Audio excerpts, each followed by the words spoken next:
el de septiembre de 1683 olia e pólvora, a miedo y tierra humeda. So, por la ciudad divina, una nube de humo negro y ceniza tapaba el sol. Desde las alturas, parece que la ciudad estaba siendo devorada por un incendio gigante. Pero el verdadero monstruo estaba afuera, rodeándola por completo. Era un ejército que parecía salido de una pesadilla. Más de 150,000 hombres, soldados otomanos de turbante y túnica, janizados con sus característicos gorros.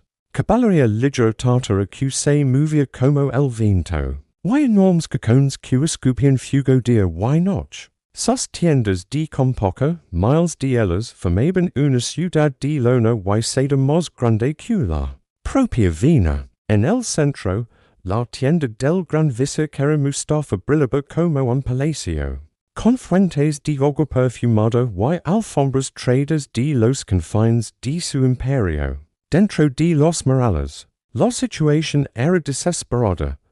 La gente comía ratas y perros. El sonido constante de los cacones había dejado de asustar.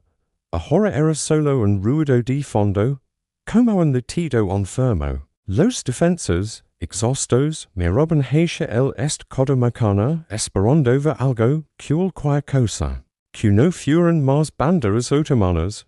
2 meses levaban así. La esperanza se estaba agotando tan rápido como la comida. Kera Mustafa, sentado en su tienda, estaba seguro. Absolutamente seguro. Viena era una fruta madura a punto de caer. Había rechazado con desdén la rendición que lo ofrecieron semanas atrás. Pero que negocia, quería la gloria completa, la conquista total. Suvórov entra a caballo en la catedral de San Esteban y convertirla en una mezquita.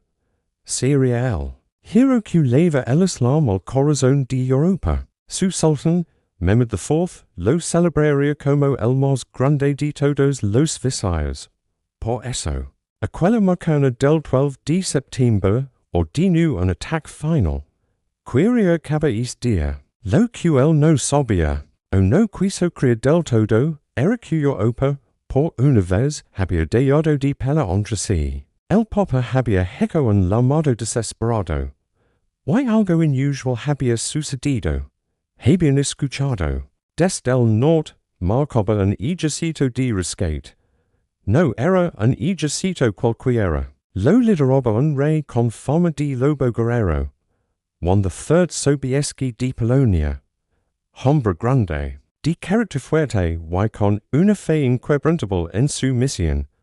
Con él venían polacos, alemanes, austriacos, una mezcla de soldados unidos por una sola idea, salvar Viena. Sobieski y sus hombres habían cruzado montañas y ríos a una velocidad increíble.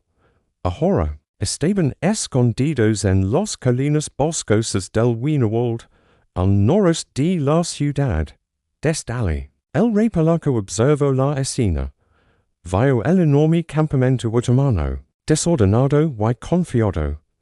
Vio los puntos débiles. Y sobre todo, vio que Kera Mustafa había cometido un error enorme.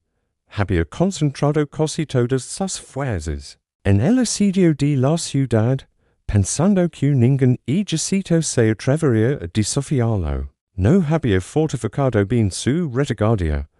La madrugada del 12 empezó con el sonido de siempre. Los cacones otomanos machacando los murales. Dentro de Viena, el conde Starhemberg, el mando de la defensa, movía a sus últimos hombres, preparándose para lo peor. Pero entonces, cerca del mediodía, algo cambió. Desde las colinas, un destello de luz en un espejo. Era una sigil. Luego, otra. Y de pronto, un sonido nuevo atravesó el veil. No era el estruendo de un cocuón, sino el toque claro y agudo de una caneta. Luego, cientos de ellas.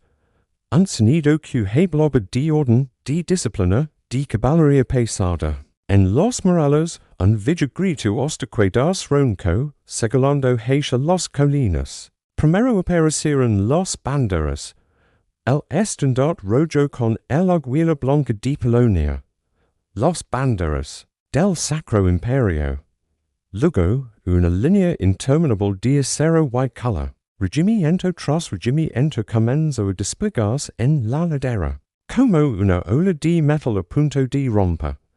Abajo, en el campamento otomano, la confianza inicial se tornó en confusion. Los espías habían hablado de un ejército de rescate, pero que Mustafa lo había subestimado. No, creía que fueran a atacar tan pronto, ni con tanta fuerza. Rápidamente, dio órdenes a esas tropas de asedio para que se reagruparan y formaran línea de batalla frente a las colinas, pero era tarde. El gigante era poderoso, pero también lento y arrogante. La batalla comenzó con un duelo de artillería y escaramuzas. Las fuerzas imperiales alemanas y austriacas bajaron de las colinas y se enredaron en un combate feroz con los otomanos. El avance era lento, sangriento. Cada metro costaba vidas. Sobieski, observando desde lo alto, sabía que este desgaste podía ser fatal. Necesitaba un golpe definitivo. Y tenía la herramienta perfecta. Para darlo, los Húsares Alados de Polonia eran la caballería más temible de Europa. Llevaban armaduras ligeras, largas lanzas y unas enormes alas de madera o plumas de aguila en la espalda. En la carga, esas alas silbaban y vibraban, creando un sonido sobrenatural, como el lamento de mil espíritus. Un sonido deseado para terrorizar al enemigo antes incluso del impacto. El sol ya empezaba a inclinarse hacia el oeste. El momento había llegado. Sobieski, con una gran cruz en las manos, rezó con sus hombres. Luego, monta en su caballo y se colocó al frente de sus husares. Un silencio tenso caía sobre la colina. Abajo, la batalla rugía. Él levantó su sable. Y entonces bajaron. No fue una carga, fue una lad. Tus miljanits, con sus alas desplegadas, bajaron por la ladera a una velocidad imposible. La tierra tembló bajo los cascos de sus caballos. El sonido de los alas se mezcló con un grito de guerra que hela la sangre de los soldados otomanos que tenían enfrente. La caballería ligera tártara, experta en ataques rápidos, intentó frenarlos. Fue como si una ola chocara contra un acantilado de acero. Los husares los atravesaron sin reducir la marcha. La línea principal otomana, compuesta por infantería y janízaros, vio a sacarse aquella masa rugiente de metal y plumas. Dispararon. Muchos husares cayeron, pero no fueron suficientes para detener la avalancha. Las largas lanzas polacas encontraron sus blancos.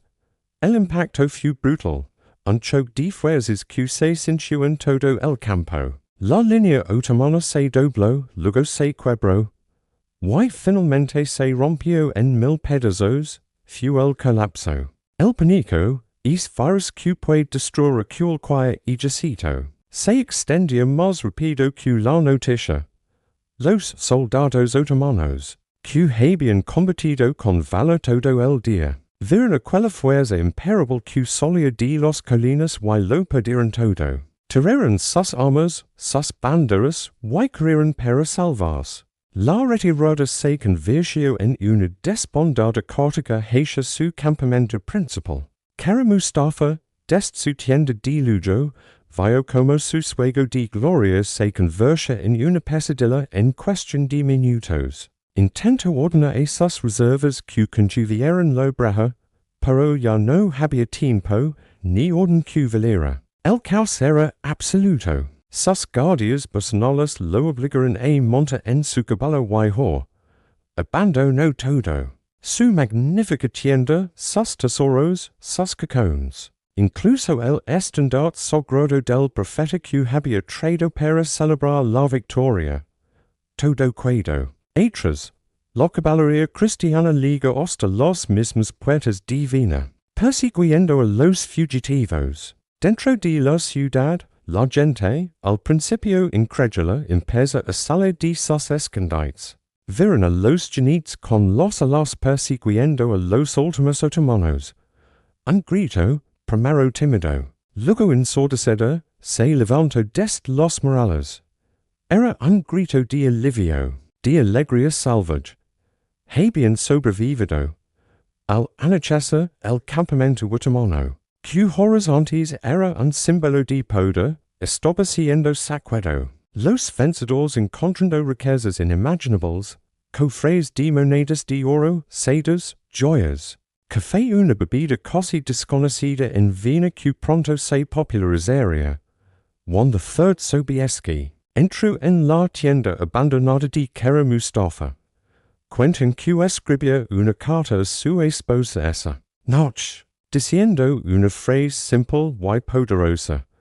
Asterisk todo el campamento del enemigo está en vuestros pies. Asterisk.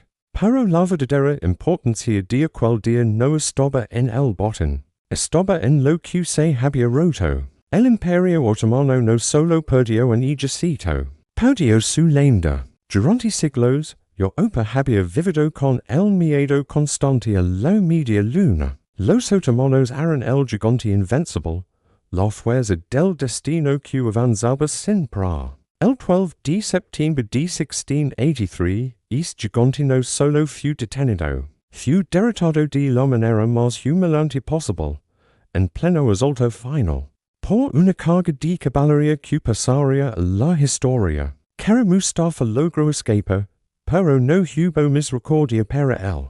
Al llegar a la ciudad de Belgrado, unos meses después encontró un mensajero del sultán. No traía felicitaciones, traía un cordel de seda verde, el castigo por el fracaso de un gran visir. El hombre que soñó con conquistar Europa murió estrangulado con un lazo de seda. Lejos de su esplendoroso campamento, convertido en el símbolo de un imperio que, por primera vez, había dado un paso atrás gigantesco.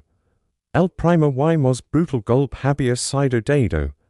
El gigante empezaba a tambalearse. El río Danubio fly lento y ancho por la llanura húngara. En sus orillas, la tierra es plana. Un campo abierto perfecto para que los ejércitos se encuentren y deciden el futuro. Un lugar así ya tenía un nombre grabado a fuego en la memoria de Europa, Mohacs. Ali, en 1526, el gran sultán Solomon el Magnífico había destrozado al ejército húngaro. Fue una masacre tan completa que abría las puertas de Hungría al dominio otomano. Durante más de 150 años, Mohacs era un símbolo del poder imparable del Imperio Otomano. Un lugar de fantasmas húngaros y gloria turca.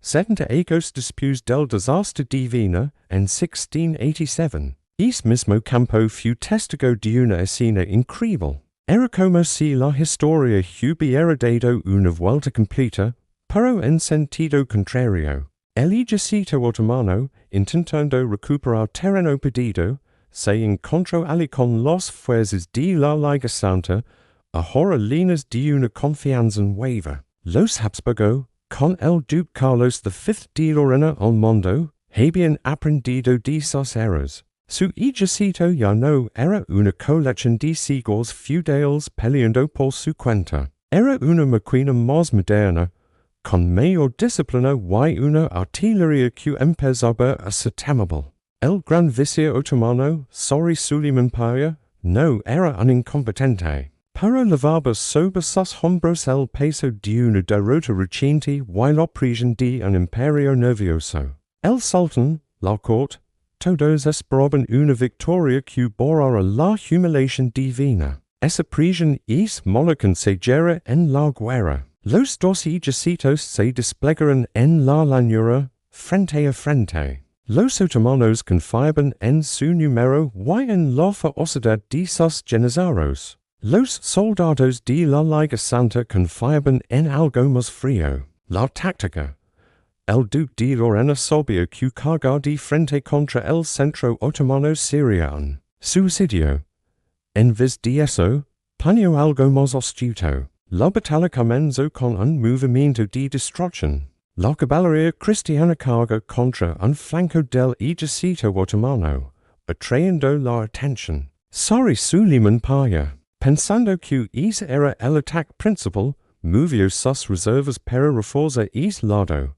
Fu justo lo que el duque de Lorena esperaba. En ese momento, la artillería imperial, bien posicionada en una pequeña elevación del terreno, obria fuego, no eran solo unos cuantos cacones. Era una descarga coordinada y masiva que caía como un martillo sobre el centro de la línea otomana, justo donde las tropas habían quedado más débiles.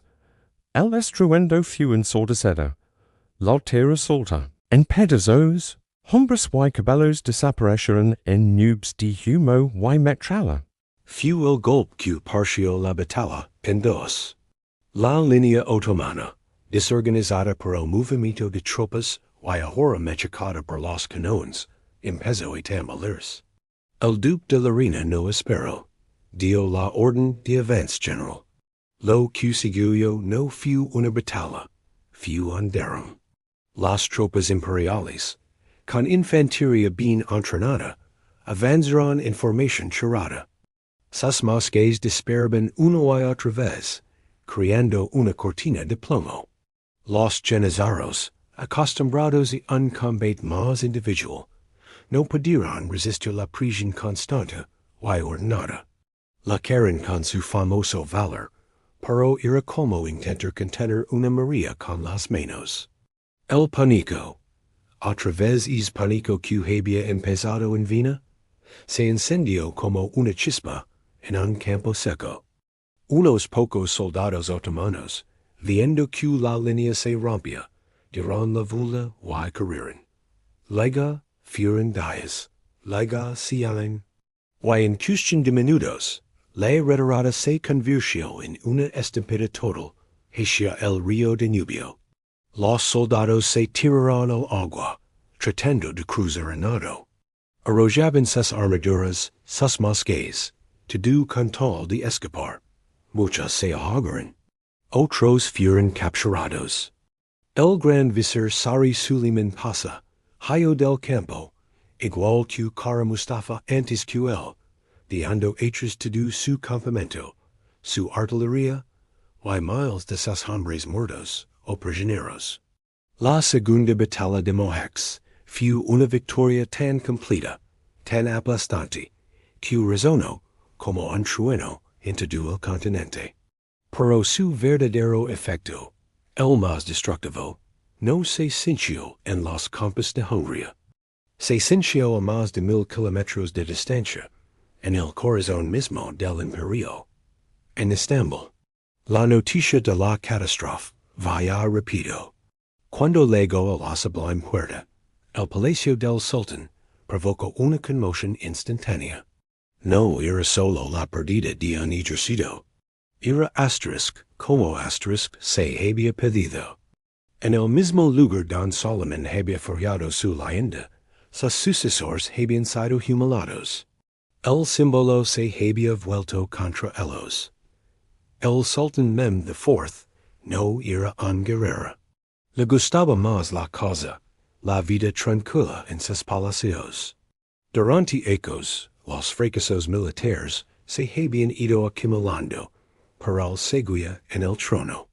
Mohacs fue la gota que colmó el vaso.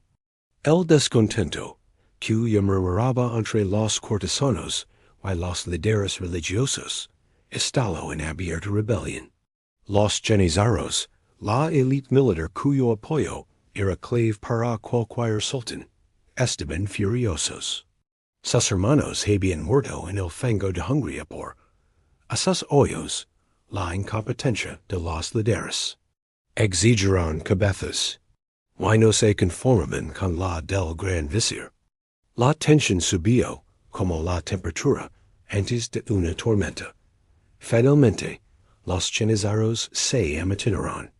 Junto con líderes religiosos y políticos descontentos, marcaron hacia el palacio. No era un motín pequeño. Era una revuelta, que amenazaba con hacer caer a toda la dinastía. Mehmed IV, asustado, intentó negociar, pero ya era demasiado tarde. Los amitinados exigieron su abdicación. No hubo otra opción. El hombre que una vez fue la sombra de Dios en la tierra, el comandante de todos los creyentes, fue obligado a dejar el trono. Pero en el Imperio Otomano, la queda de un sultán no significaba un exilio tranquilo. Por tradición, para evitar guerras de sucesión, los hermanos o hijos del sultán que pudieran desafiar al nuevo gobernante eran eliminados. Mehmed IV tenía hijos adultos. El nuevo sultán, su hermano Suleiman II, estaba a salvo, pero la vida de los otros príncipes pendía de un hilo. Aquí es donde la historia muestra su lado más cruel y extraño. Mehmed IV no fue ejecutado. En vez de eso, fue encerrado en lo que los otomanos llamaban la jaula.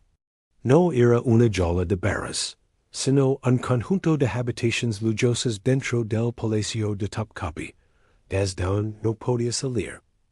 Un apartamento dorado, para una prisión al fin. Ali pasaría el resto de sus días, escuchando desde lejos los rumores del mundo, que ya no gobernaba. La segunda batalla Mojax hizo algo que ninguna otra había logrado.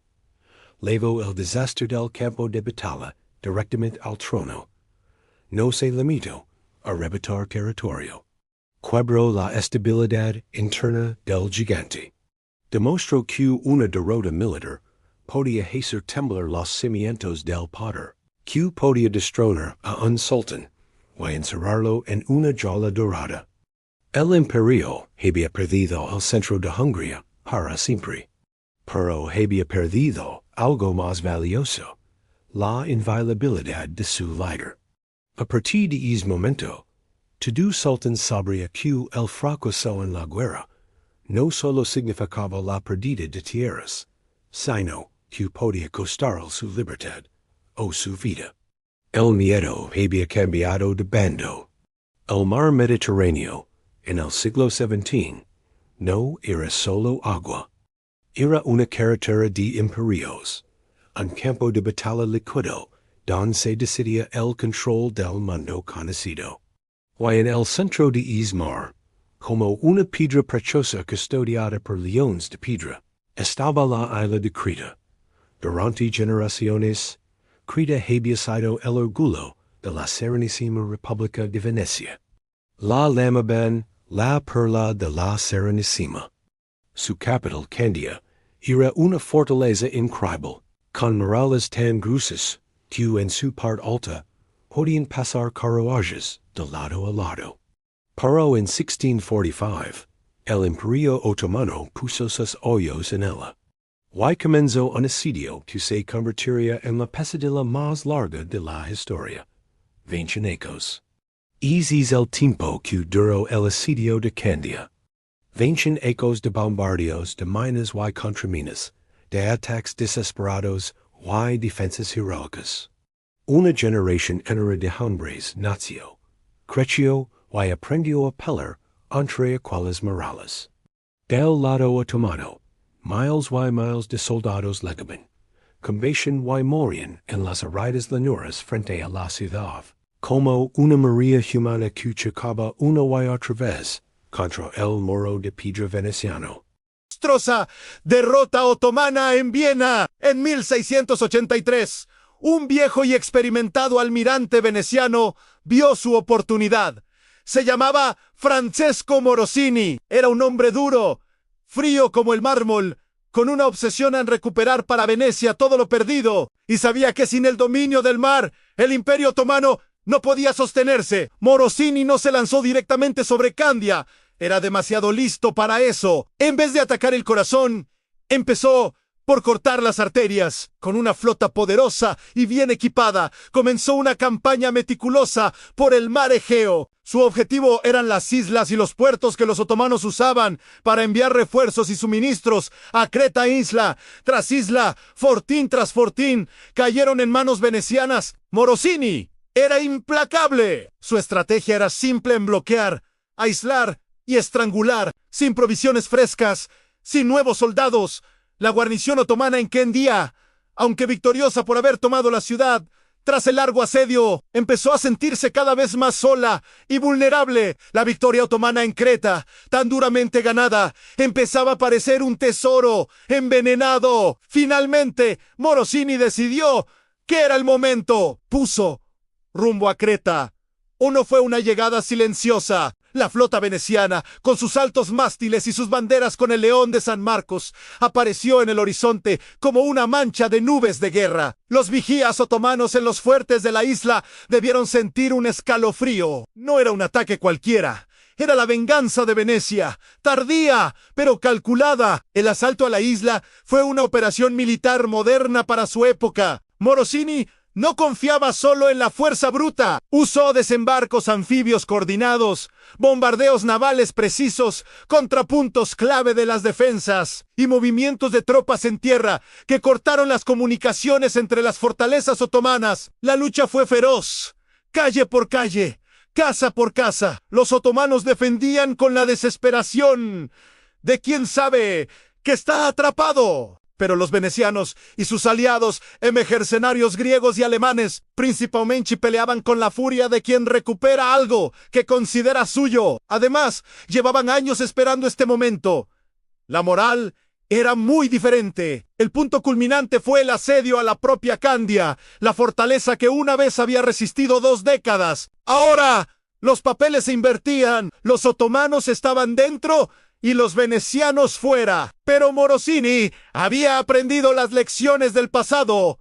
No intentó un asalto frontal masivo. Usó la artillería de sus barcos y sus propios cañones en tierra para abrir brechas de manera constante y sistemática. Fue un trabajo de picador, lento y agotador, que minó la resistencia de los defensores. Dentro de las murallas, la situación de los otomanos se volvió insostenible, sin esperanza de refuerzos por el bloqueo naval, con las municiones y la comida escaseando y con las murallas desmoronándose. Poco a poco, bajo el fuego constante, el comandante otomano se vio ante una elección terrible: morir todos hasta el último hombre o rendirse. En 1699, después de una campaña que había durado años, la guarnición otomana en Candia, exhausta y sin opciones, finalmente depuso las armas. Los términos de la rendición fueron duros, pero permitieron a los soldados otomanos sobrevivientes abandonar la isla. Las banderas con la media luna fueron arriadas, y el estandarte del león alado de Venecia volvió a ondear sobre las murallas de Creta. La noticia cayó como un rayo en Estambul. La pérdida de Creta no era la pérdida de cualquier territorio, era un símbolo monumental. Era la prueba de que el dominio otomano del Mediterráneo oriental, un dominio que parecía tan natural como la salinidad del agua, se había quebrado. Francesco Morosini no se detuvo allí. Con la confianza por las nubes, llevó la guerra hasta la mismísima Grecia. Y fue allí donde su nombre quedaría manchado para siempre en la historia del arte. En 1687, durante el asedio a la Acrópolis de Atenas, que estaba en manos otomanas, una bomba veneciana cayó en el Partenón. Los otomanos usaban el templo milenario como polvorín para almacenar pólvora. La explosión fue catastrófica. El edificio, que había sobrevivido casi intacto durante 2000 años, voló parcialmente por los aires. Columnas, esculturas, frisos, todo quedó reducido a escombros. Fue un daño irreparable, un acto de destrucción cultural que el mundo nunca olvidaría. Esta tercera batalla, la lenta reconquista de Creta, fue diferente a las otras. No fue un choque rápido y brutal en un campo abierto. Fue una guerra de desgaste, una estrangulación. Le mostró al mundo, y sobre todo al Imperio Otomano, algo profundamente alarmante: que su poder no era solo vulnerable en tierra, también lo era en el mar, que había sido su autopista hacia la expansión. Venecia, una potencia que muchos daban por decadente, había logrado lo impensable. Le había arrebatado al gigante su joya más preciada en el Mediterráneo. La caída de Creta fue un mensaje claro. Las reglas del juego habían cambiado. El imperio ya no podía defender todo su territorio inmenso. Sus largas líneas de suministro podían ser cortadas. Su mar ya no era un lago otomano. Era como ver a un león poderoso al que de repente le empiezan a quitar los territorios de caza. Uno a uno, podía rugir, podía mostrar los dientes, pero su mundo se estaba haciendo más pequeño, más pobre y mucho más peligroso. El dominio absoluto había terminado. Pero los sueños a menudo chocan con la realidad. Why la realidad en este caso? Era un vasto ejército otomano que se movió con una rapidez inesperada. El gran visir Boltochik Mehmet Pasha, un hombre experimentado, logró una maniobra brillante. Atrapó al ejército ruso. Mucho más pequeño y agotado por la larga marcha contra las aguas crecidas del río Prat. La trampa se cerró. Pedro y sus hombres se encontraron rodeados por completo. Por un lado, el río, ancho y difícil de cruzar. Por los otros dos lados, las fuerzas otomanas, que superaban a los rusos en una proporción de casi 5 a 1. La caballería tártara, aliada de los otomanos, cortaba todas las rutas de escape. El calor del verano moldavo era asfixiante. Los mosquitos enjambraban y la comida empezaba a escasear. Dentro del campamento ruso, el ambiente era de pura desesperación.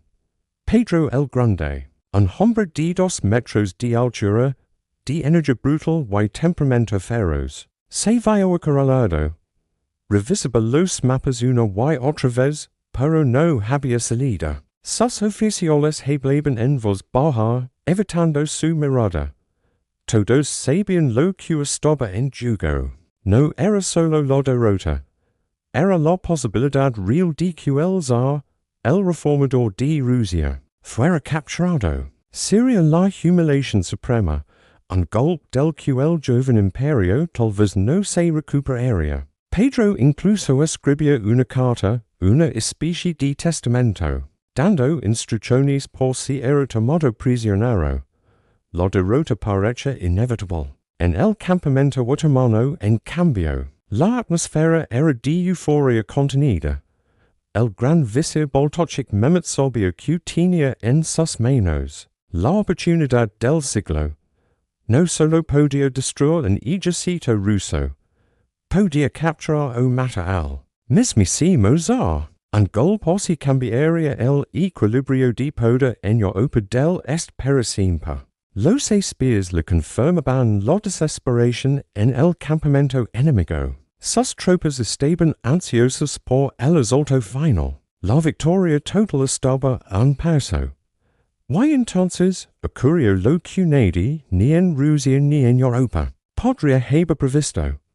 El gran visir no ataca. En vez de lanzar a sus tropas frescas y numerosas contra los exhaustos rusos, Boltochik Mehmet envía emisarios, propuso negocia. La noticia cayó como un balde de agua helada entre sus propios comandantes.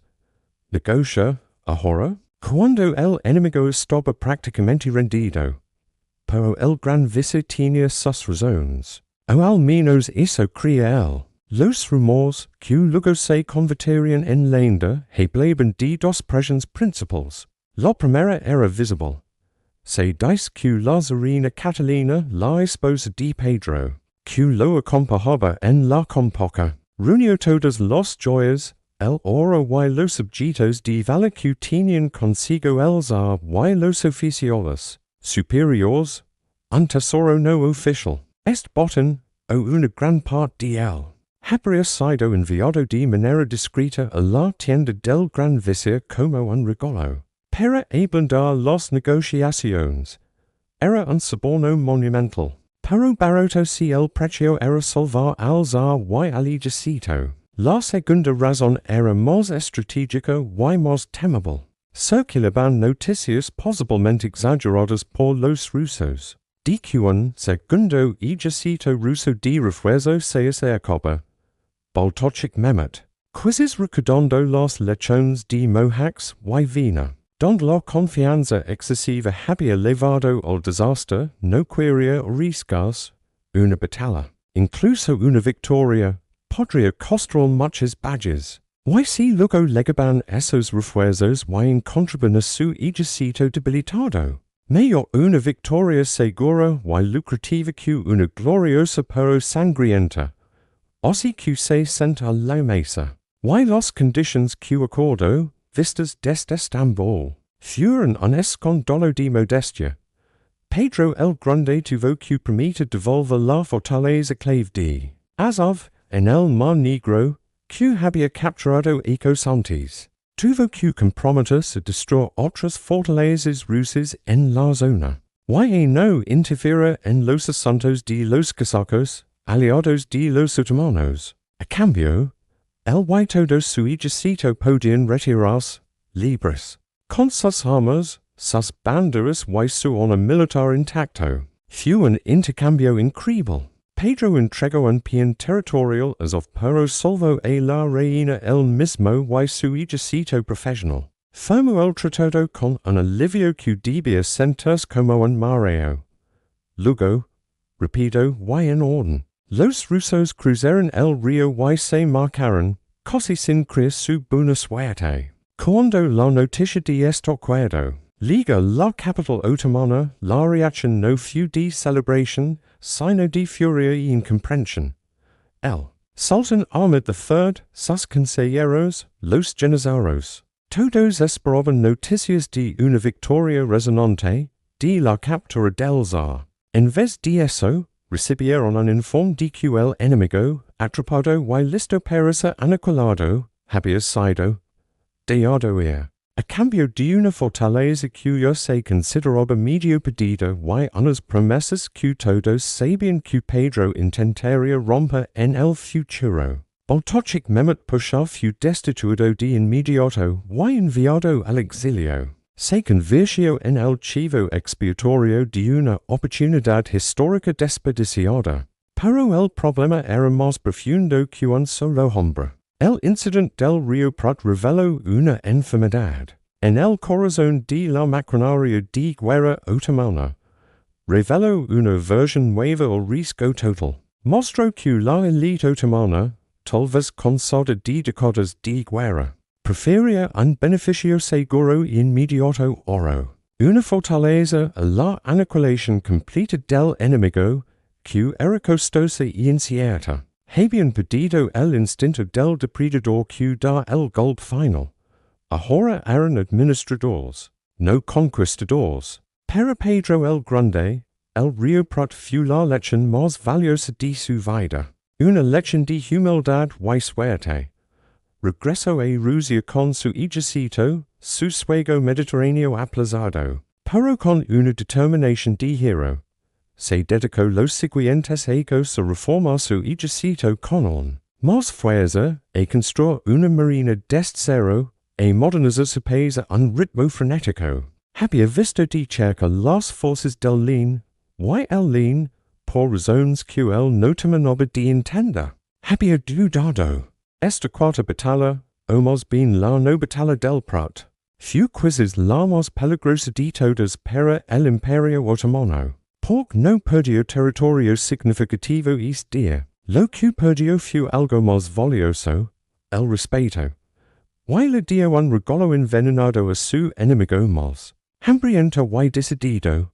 Tiempo y una segunda oportunidad. Pedro el Grande no olvidaría. Sus sucesores, Catalina la Grande y otros, tampoco. El Imperio Rusia solía del río Prat asestado. Pero vivo y con unas de venganza y expansión que yo no tendría límites.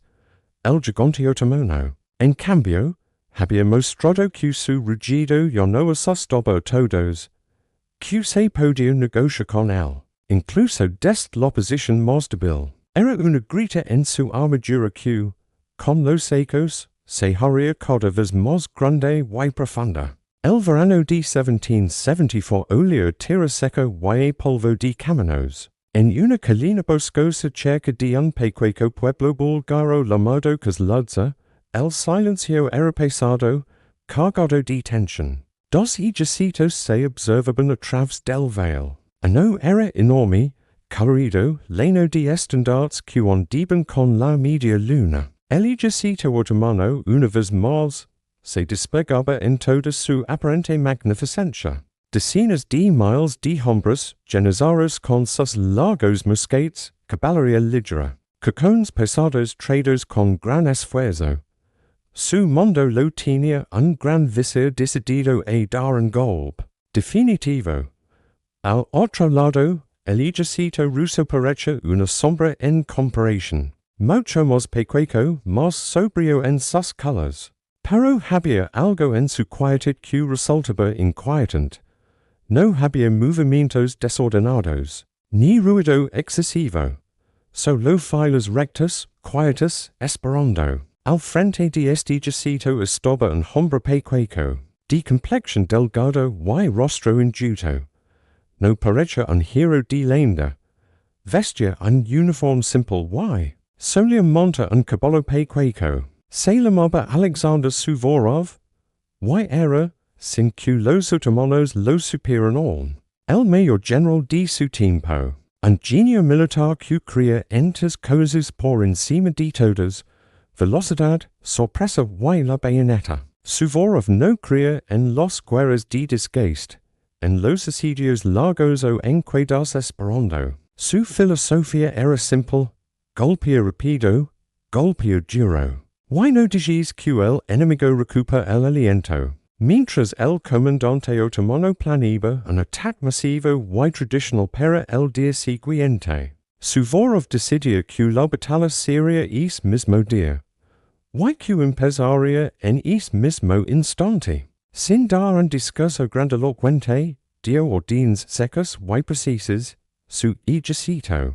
lejos de formar una línea defensiva para recibir la carga otomana, comenzó a avanzar. Pero no avanzó como un bloque único. Se movió en columnas ágiles, que se desplegaban y se regrupaban con una precisión de relojería. Cruzaron el veil a un ritmo que dejaba perplejos a los observadores otomanos. No era el paso lento. Y solemne de un ejército que va a una batalla campal. Era la más gente de quien va a una cita. La primera línea otomana, confiada en su número, obría fuego cuando los rusos estuvieron a distancia. El humo de los mosquetes llenó el aire. Pero cuando el humo se disipó, vieron algo que les hela la sangre. Los rusos no se habían detenido, ni siquiera habían reducido la marcha. Avanzaban en silencio a través del fuego sin disparar un solo tiro. Era como ver avanzar a fantasmas o una máquina. Suvórov les había prohibido disparar en la aproximación. El soldado deep conserva su carga para el momento decisivo, dice. La bayoneta hizo horn vuestra bola. Y entonces, cuando la distancia se acortó hasta lo inevitable, sona el clarín. Un solo sonido, agudo y claro. Y aquel silencio espantoso se rompió en un grito colectivo que surgió de miles de gargantas rusas. Fue un hurra que retumbó en las colinas. Y la masa gris de infantería rusa se lanzó a la carrera final, bajando las bayonetas largas y brillantes. El impacto fue catastrófico para los otomanos, sus líneas, preparadas para un duelo de mosquetes a distancia, no estaban preparadas para una avalancha de acero y con la carrera. La primera línea simplemente se desintegró. Los soldados otomanos, valientes en 1000 batallas, se vieron superados por una ferocidad y una disciplina que no comprendían. No era solo pela, era saborido. Suvórov, desde su pequeño caballo, estaba en todas partes, no dirigía desde atrás. Cabalgaba entre las balas, segalando con la mano, enviando refuerzos justo donde se notaba una debilidad. explotando codebreja que se abría en los líneas enemigas. Pero la batalla era un organismo vivo y él era su cerebro, viendo todo, anticipando cada movimiento otomano. El gran visir otomano, desde su posición más retrasada, vio con horror como su ala izquierda se hundía bajo el ataque ruso. Envió sus reservas de Janízaros, la élite, para tapar el agujero. Los Janízaros avanzaron con determinación formando una línea salida. Por un momento, contuvieron la María rusa. La lucha fue cuerpo a cuerpo, brutal, sin cuartel. Fue entonces cuando Suvórov jugó su carta maestra. Mientras la infantería rusa mantenía comprometidos a los Janízaros en el centro, él había enviado sigilosamente a su caballería. Los cosacos y los húsares, por un flanco oculto por los bosques, de repente, como salidos de la nada, la caballería rusa rompió en el flanco y la retaguardia de los Janízaros. El ataque fue tan repentino y tan violento que la élite otomana se encontró atacada por delante. Y por detrás, fue el fin, la línea se quebró. El pánico, es viejo fantasma que perseguía a los ejércitos otomanos desde Viena, se apoderó de ellos otra vez. Lo que comenzó como una retirada ordenada se convirtió en minutos en una estampida general. Los soldados otomanos erigiban sus armas, sus mochilas, todo lo que les pasaba. Pero correr más rápido. El ejército otomano, aquella masa imponente de la macana, se convirtió en una multitud desesperada yendo hacia el sur. La victoria rusa fue total, absoluta, aplastante, no fue una batalla, fue una demostración. Una demostración de que el arte de la guerra había cambiado para siempre. Y que el Imperio Otomano se había quedado atrás. Suvórov, con un ejército inferior, había aniquilado a su enemigo usando solo velocidad, sorpresa y la humilde bayoneta. La derrota en Kozludzha fue tan humillante que el sultán y su gobierno no tuvieron más opción que pedir la paz de inmediato. Y la paz que firmaron, el tratado de Genarca, no fue un simple acuerdo para terminar una guerra.